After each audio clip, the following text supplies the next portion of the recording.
Hello dear student, बहुत बहुत स्वागत अपने YouTube channel commerce with Sanjeev sir में। और अब हम अगली वीडियो लेकर के आए हैं कंपनी लॉ की, कंपनी अधिनियम की। ये BCom second year third semester के लिए बहुत ही मोस्ट इंपॉर्टेंट है। और कंपनी लॉ अगर आप पढ़ रहे हो तो आप देखिए आपके पास में जो बुक्स होंगे, नोट्स होंगे, उसमें जो कंपनी की विशेषताएं होंगी वो मुश्किल से 8, 9 या 10 दी हुई होंगी। यहाँ पर मैं 20 विशेषताएं कई बुक्स से स्टडी करके और मैंने यहाँ पर निकाली हैं, और इन 20 विशेषताओं को चुटकी में सुनोगे और चुटकी में याद हो जाएंगी, इतनी सरल होंगी। और सबके बारे में अगर 2-2 लाइनें 3-3 लाइनें लिख दोगे और एग्जाम में अगर 12-13 हेडिंग भी अगर लिखाओगे, सबसे ज्यादा आप ही की हेडिंग्स होंगी। ओके, तो आइए शुरू करते हैं और समझाते हैं BCom second year third semester company अधिनियम, कंपनी लॉ, जिसको हम अंग्रेजी में कहते हैं कंपनी का परिचय। पहला चैप्टर चल रहा है और बहुत अच्छे से हमको तैयार करना है। देखो, एक एक विशेषता सुनोगे तुरंत तैयार होती हुई चली जाएगी, लगेगा अरे ये सब कुछ हमें पहले से ही आता है, तो कहीं पर रटने की जरूरत नहीं पड़ेगी।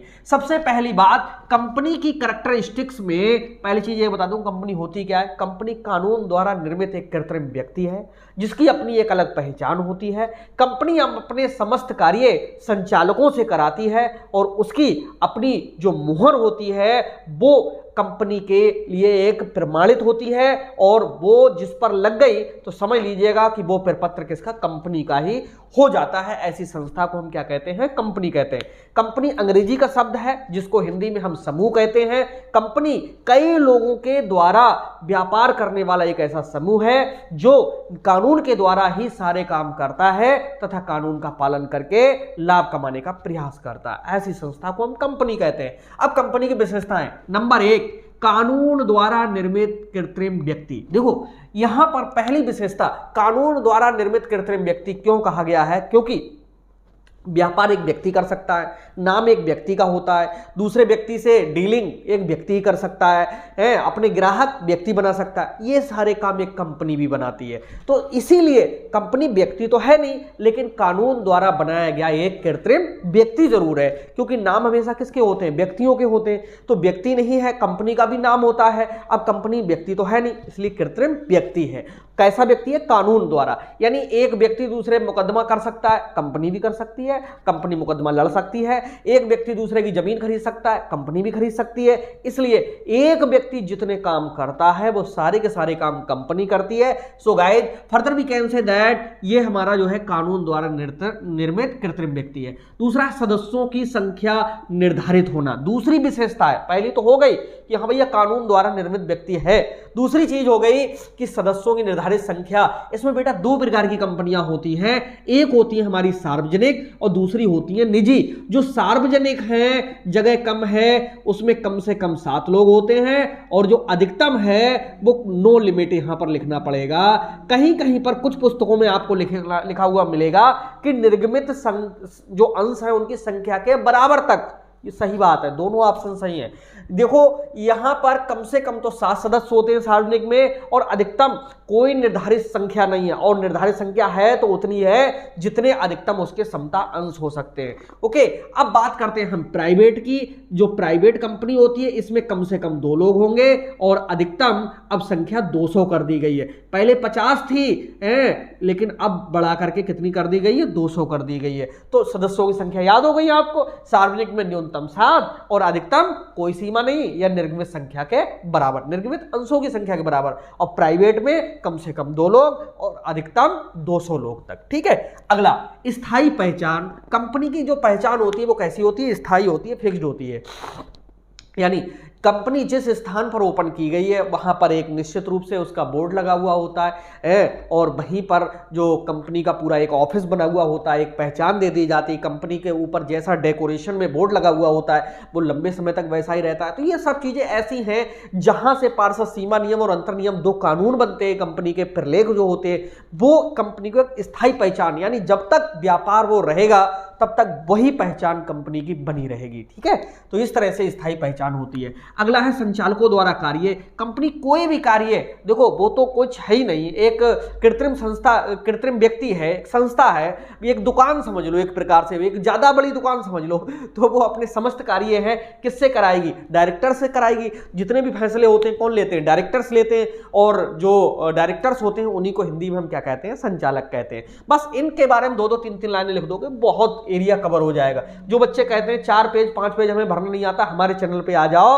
और आपके लिए कॉपी कम पड़ जाएगी, छोटी पड़ जाएगी, यूनिवर्सिटी की कॉपी। ओके, तो अगला है पृथक वैधानिक अस्तित्व। अस्तित्व कहते हैं पहचान, वो मतलब अपना एक विशेष पहचान के लिए ये अस्तित्व कहते हैं। जैसे कहते नहीं है कि उसका अस्तित्व मिट गया या ना नामो निशान मिट गया, तो यहां पर कहने का मतलब यह है कि उसमें जितने भी सदस्य काम करते हैं उनके नामों से कंपनी का नाम अलग होता है, और इस पूरे भारत में जितनी भी कंपनियां हैं उन कंपनियों को नाम से दूसरी कंपनी नहीं खोली जा सकती है, ये कानून में विदित है। ठीक है, तो अगला है अंशों का हस्तांतरण, यानी कंपनी अपने अंशों को ट्रांसफर भी करती है, यानी एक व्यक्ति से दूसरे व्यक्ति के हाथ में अंशों का जाना अंशों का हस्तांतरण कहलाता है। तो यहां पर अंशों का हस्तांतरण का मतलब है कि कंपनी अपने अंशों को बेचती है, जारी करती है।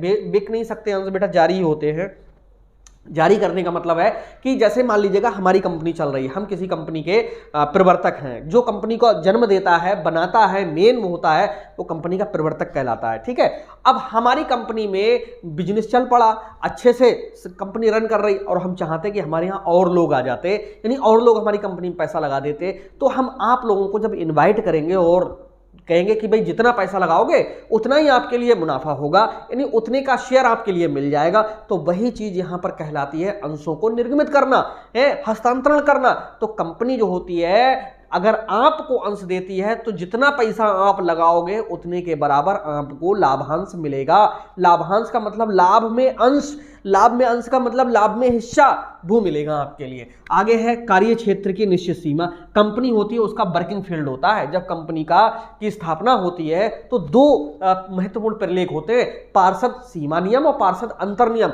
सीमा नियम क्यों बनता है? सीमा और नियम, कंपनी को सीमाओं में बांध दिया जाता है कि तुम अगर काम करोगे तो ये तुम्हारी सीमाएं होंगी। अगला है अधिकृत पूंजी। कंपनी की जो पूंजी होती है ऑथराइज्ड कैपिटल, इसको हम अंग्रेजी में कहते हैं।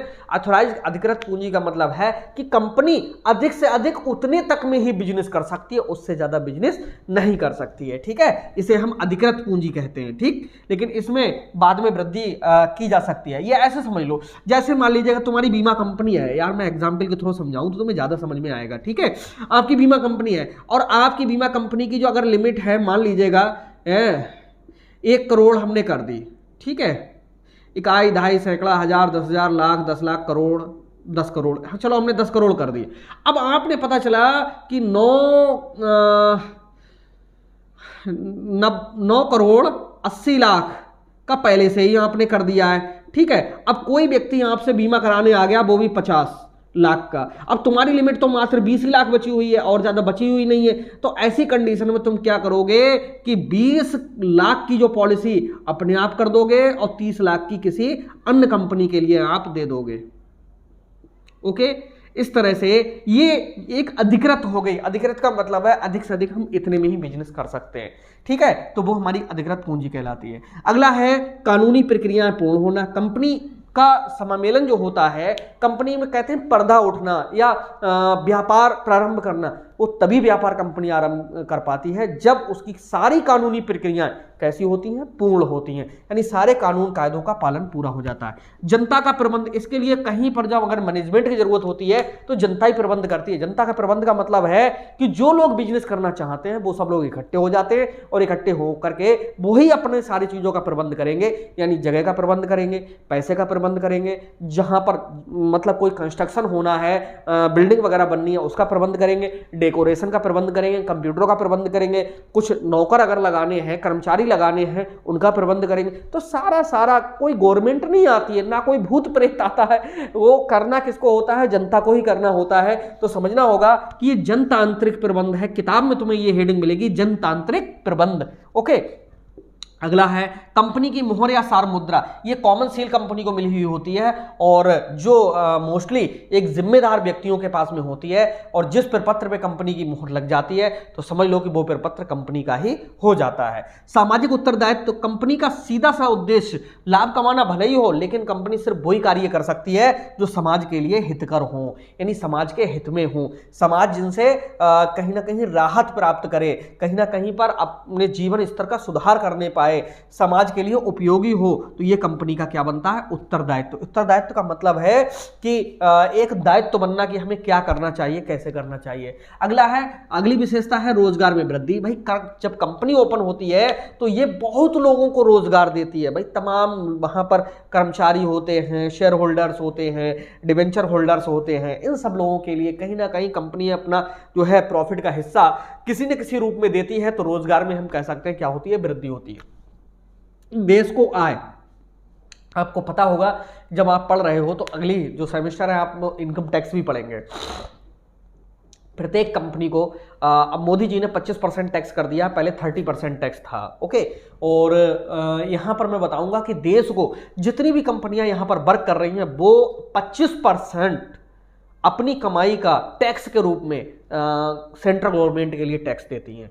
जो आयकर है वो एक केंद्रीय कर है, राज्य के लिए इसमें से नहीं मिलता है, ये सीधे सीधे किसको मिलता है? सेंट्रल गवर्नमेंट के लिए मिलता है, जो टैक्स होता है, कंपनियों का टैक्स होता है। ठीक है, अगला है साधनों का उचित प्रयोग। साधनों का मतलब यहाँ पर संसाधनों का उचित प्रयोग होगा, यानी हम जिस देश में रह रहे हैं, वास्तव में इसको सोने की चिड़िया क्यों कहा जाता था? यहाँ कोई सोने की चिड़िया ऐसी नहीं थी सोने की बनी हुई थी, बल्कि इसको सोने की चिड़िया इसलिए कहा जाता कि हमारा जो देश है हर तरह से संपन्न है। यहाँ पर किसी भी प्रोडक्शन को अगर हम करना चाहते हैं तो वो सारी चीजें यहाँ पर मिल जाती हैं, यानी यहाँ पर भूमि, पहाड़, नदियां, वन, जंगल, खनिज संपदा सारी की सारी यहाँ पर है, इसीलिए, और हर तरह की जलवायु भी यहाँ पर है जो हमारे लिए अनुकूल है। तो यहाँ पर साधनों का उचित प्रयोग का मतलब है कि इतने संसाधनों को कोई व्यक्ति तो यूज नहीं कर सकता, ये बड़ी बड़ी फैक्ट्रियां ही हैं जो कच्चे माल के लिए यूज करके और हमारे लिए प्रोडक्शन करके दे रही हैं। अगला है जीवन स्तर में सुधार। आप जब भी मार्केट जाते हो कहते हैं बहुत अच्छी कंपनी का ये पेन लेकर के आए, बहुत अच्छी कंपनी का है। तो यह क्या है कंपनी का? इसका मतलब है कि हम जिस चीज का यूज कर रहे हैं वो अच्छी क्वालिटी का होगा और उससे हमारे जीवन में क्या होगा? सुधार होगा। पेन से भी आपके जीवन में सुधार होगा, लेकिन कहने का मतलब है कि वो वस्तुएं जो हमारे लिविंग स्टैंडर्ड के लिए ऊपर उठाती हैं। अगला है गुणवत्तापूर्ण उत्पादन। गुणवत्तापूर्ण उत्पादन कंपनी का मतलब सीधा सा उद्देश्य होता है कि जो भी प्रोडक्ट बनाएगी वो प्रोडक्ट अच्छा बनाएगी, उसमें गुणवत्ता होगी। और कहते नहीं ये लोकल प्रोडक्ट है, ये कंपनी का प्रोडक्ट है, तो कंपनी का कितना भी खराब होगा लेकिन फिर भी कुछ ना कुछ जरूर टिकेगा। तो ये इसकी विशेषता है कंपनी की। अगला है मतों द्वारा निर्णय, यानी कंपनी में जितने भी डिसीजन लिए जाते हैं, तो समूह होता है ना, तो उसमें क्या होता है कि मतों के द्वारा, वोटिंग के थ्रू, और अल्पमत और बहुमत ये बहुविकल्पीय प्रश्न पूछे भी जाते हैं। अल्पमत का मतलब जिधर वोटिंग कम रह जाए और बहुमत का मतलब जिधर वोटिंग ज्यादा हो जाए, वही निर्णय मान्य होते हैं। इसीलिए जो प्राइवेट कंपनियां होती हैं, मैं आपको बताऊं 51% शेयर्स अपने पास रखती हैं।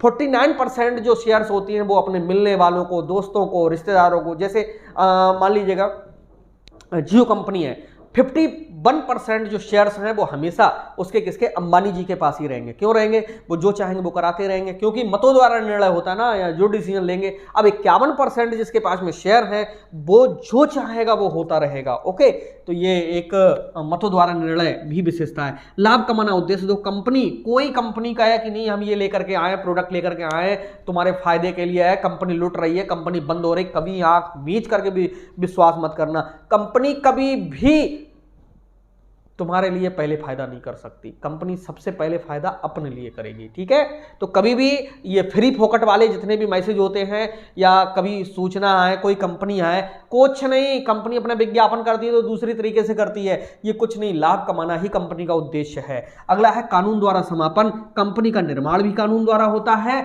और समापन भी कानून के द्वारा ही होता है। तो ये 20 हेडिंग्स थी जो आपने देखी। एक बार और इनको रिपीट कर देता हूं जो आपके लिए माइंड में फटाफट याद आती चली जाएंगी कानून द्वारा निर्मित कृत्रिम व्यक्ति है, सदस्यों की निर्धारित संख्या होती है, स्थायी पहचान होती है, संचालकों द्वारा कार्य होती है, पृथक वैधानिक अस्तित्व होता है, अंशों का हस्तांतरण, कार्य क्षेत्र की निश्चित सीमा होती है, अधिकृत पूंजी होती है, कानूनी प्रक्रियाएं पूर्ण करती है कंपनी, जनता का प्रबंध है, कंपनी की मोहर या सार मुद्रा होती है, सामाजिक उत्तरदायित्व, रोजगार में वृद्धि, देश को आय, साधनों का उचित प्रयोग, जीवन स्तर में सुधार, गुणवत्तापूर्ण उत्पादन, मतों द्वारा निर्णय, लाभ कमाना उद्देश्य, कानून द्वारा समापन।